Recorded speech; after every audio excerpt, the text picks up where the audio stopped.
وہ ہم آنکھوں والوں سے بھی زیادہ آنکھوں والا ہے، اگرچہ وہ نبینا ہے۔ اچھا، ہمارے ہاں مسئلہ ہے کہ نبینا مصلی پہ کھڑا نہ ہو۔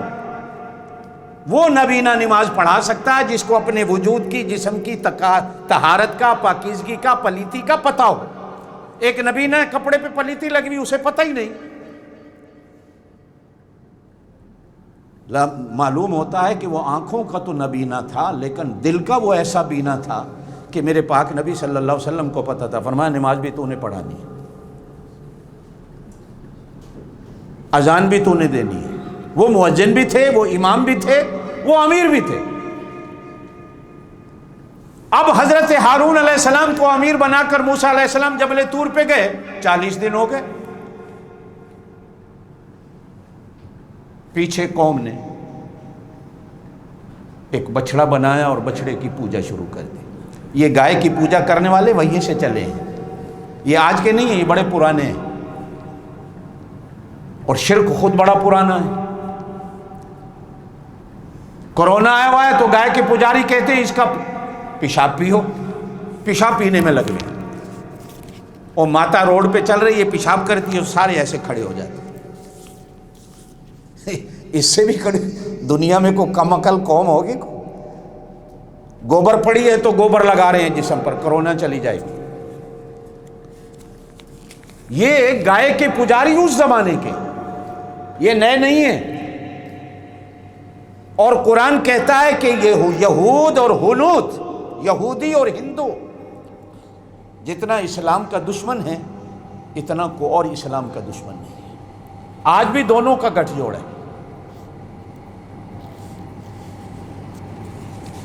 آج بھی دونوں کا گٹھ جوڑ ہے۔ وہ وہاں بھی ہے، وہ وہاں بھی ہے، دونوں ایک جگہ ہیں۔ یہودی اور ہندو ایک ہے۔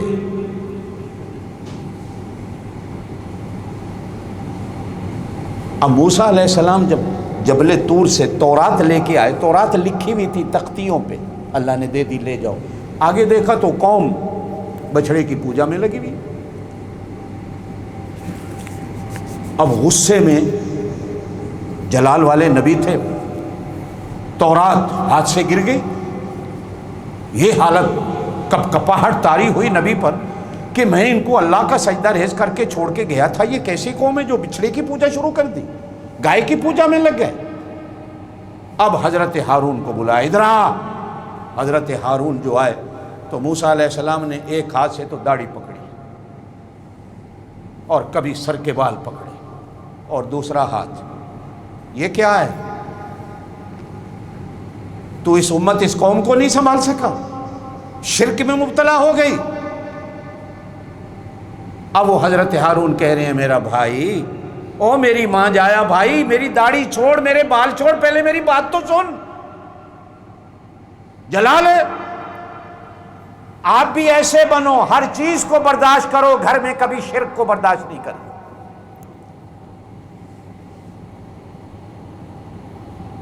کہ اللہ کے مقابلے میں کسی کو نہ نہ نہ نہ نہ،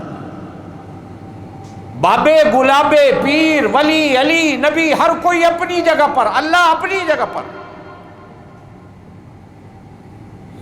اللہ کا حق اللہ کا ہے، ان کا حق ان کا ہے، ان کا حق وہاں نہیں جا سکتا، اس کا حق ادھر نہیں آ سکتا۔ یہی تو ہماری غلطی ہوتی ہے کہ ہم ان کے حق اس کو دے دیتے ہیں، اس کے حق ان کو دے دیتے ہیں۔ پھر آپ کو کوئی سمجھاتا ہے تو پھر آپ سمجھنے کی بجائے اس پر کفر و وہابیت کے فتوے لگا دیتے۔ اب موسیٰ علیہ السلام، اب وہ نیچے سے رو بھی رہے ہیں، کہہ بھی رہے ہیں میری بات تو سن۔ اب جب غصہ ٹھنڈا ہوا تو کہا بتا، کہا میں نے ان کو سمجھایا ہے، انہوں نے میری بات نہیں سنی۔ اب موسیٰ علیہ السلام بھائی کو لے کر دونوں جلال میں قوم کے پاس آتے، یہ کیا کر رہے تھے؟ انہوں نے کہا جی غلطی ہو گئی۔ توجہ ہے، خیال ہے نا میری بات کی طرف؟ کیا ہوا؟ زور سے بولو، غلطی، زور سے بولو، غلطی ہو گئی۔ اللہ سے کہو ہم توبہ کرتے ہیں، اللہ سے کہو ہم توبہ کرتے ہیں۔ اللہ نے کہا موسیٰ توبہ جب قبول کروں گا ان سے کہو وہ بھی تلوار ہاتھ میں لے، وہ بھی تلوار ہاتھ میں لے، ایک دوسرے کو مارنا شروع کر دیں، قتل کرنا شروع کر دیں، یہ توبہ کا طریقہ ہے۔ ہاں جب میں اعلان کروں گا کہ اب توبہ قبول ہو گئی، مارو، لڑنا شروع کر دو۔ اب تلواریں چل رہی ہیں میدان میں، قرآن بیان کرتا ہے، پہلے سپارے میں ہیں، مارتے مارتے مارتے مارتے 70,000 آدمی ہیں ایک میدان میں، ایک دوسرے کے ہاتھوں مار دیا گیا۔ جب 70,000 کا ہنسا پورا تو اللہ نے کہا اب توبہ قبول ہو گئی۔ آپ کی اور میری توبہ کیسی ہے؟ ہمیں تو اللہ نے کبھی نہیں کہا ایک دوسرے کو مارو توبہ قبول کرو، کہا ایسے کر لو، اگر نہیں کر سکتے ہو تو یہاں سے کہہ دو مسجد میں آ جاؤ، مسجد میں نہیں آ سکتے ہو تو گھر بیٹھ جاؤ، گھر نہیں بیٹھ سکتے ہو تو گارڈن میں بیٹھ جاؤ، گارڈن میں نہیں بیٹھ سکتے ہو تو بس میں بیٹھ جاؤ، چلتے پھرتے بیٹھتے بیٹھتے کہہ دو اللہ ہم سے غلطی ہو گئی، ہمیں معاف کر دے۔ اللہ کہتے ہیں میں معاف کر دوں۔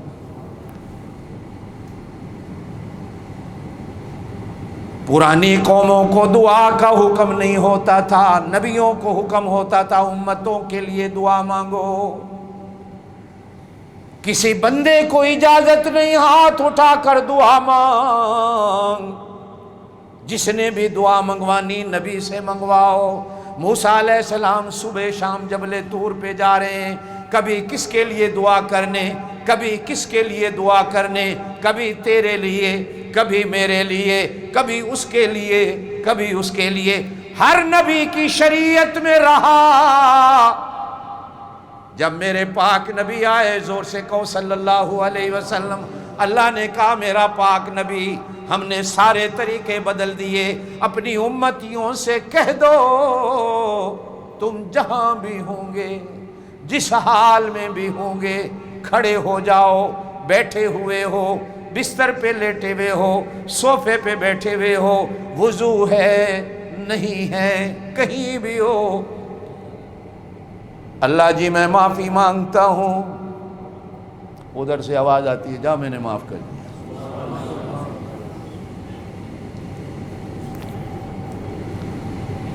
پرانے زمانوں میں جو قربانیاں ہوتی تھی نا، وہ اس طرح نہیں ہوتی تھی جو ہم کرتے ہیں، جانور لٹایا ذبح کر دیا، نہ نہ نہ،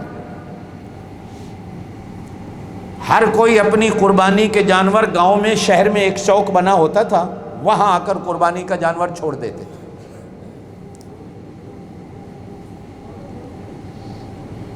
آسمان سے ایک آگ آتی تھی، ایک شعلہ آتا تھا، ایک انگارہ آتا تھا، جس کی اللہ نے قربانی قبول کرنی ہوتی تھی اس کے جانور کو جلا دیتا تھا، اور وہ جانور شعلے کی صورت میں اوپر چلا جاتا۔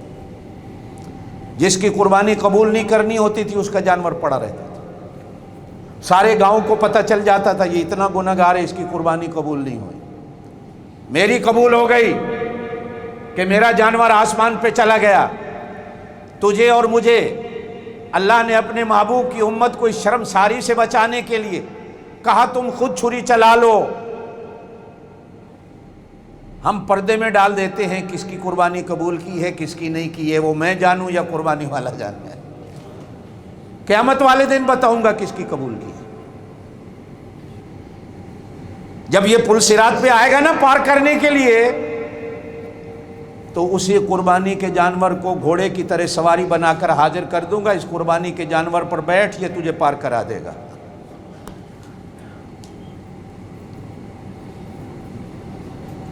کتنے بڑے حوصلے ہیں میرے پروردگار کے، کہ آج بھی اس نے، توجہ سے میری بات سنو، آج بھی اس نے توبہ کا دروازہ بند نہیں رکھا۔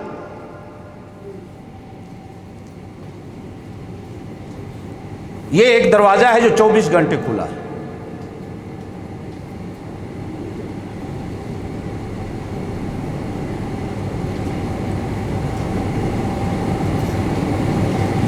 توبہ کا دروازہ 24 گھنٹے کھلا ہے۔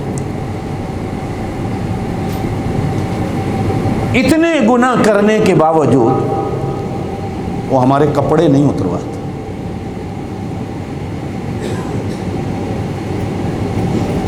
پھر بھی وہی کپڑے پہنا کر گھر بھیج دیتا ہے، بازار بھیج دیتا ہے، جاؤ چلے جاؤ۔ اب آدم تو نبی بھی تھے،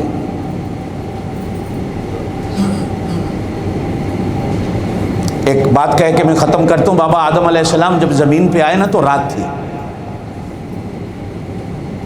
دن نہیں تھا، رات تھی، اور جنت میں کبھی رات ہوتی نہیں۔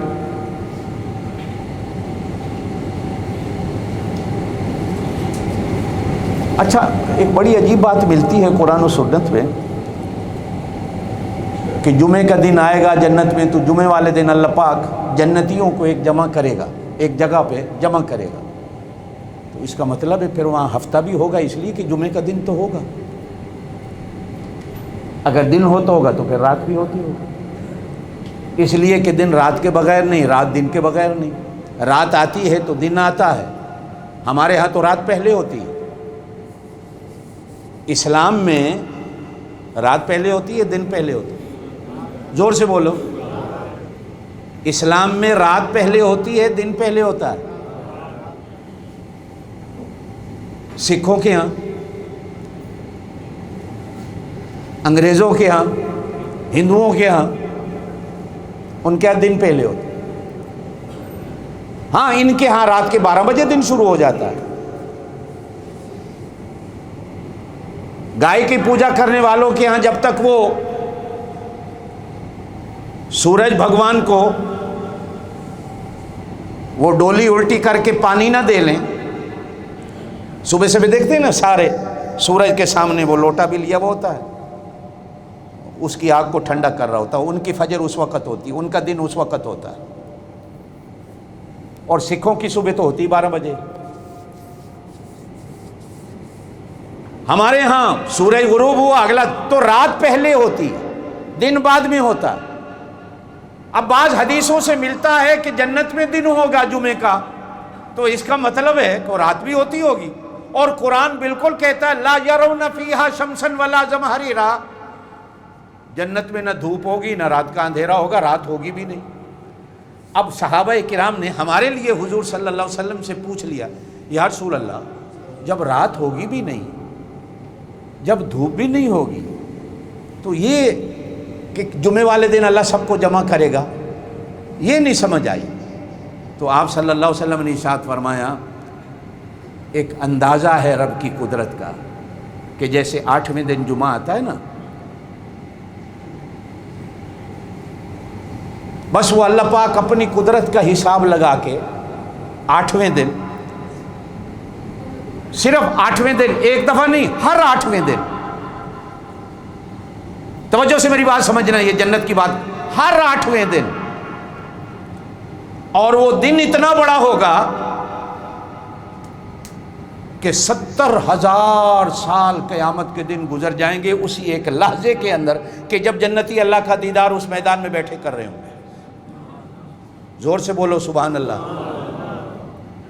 اب اللہ اگر کہتے ہیں بس میاں، تو یہ اللہ کی شان نہیں،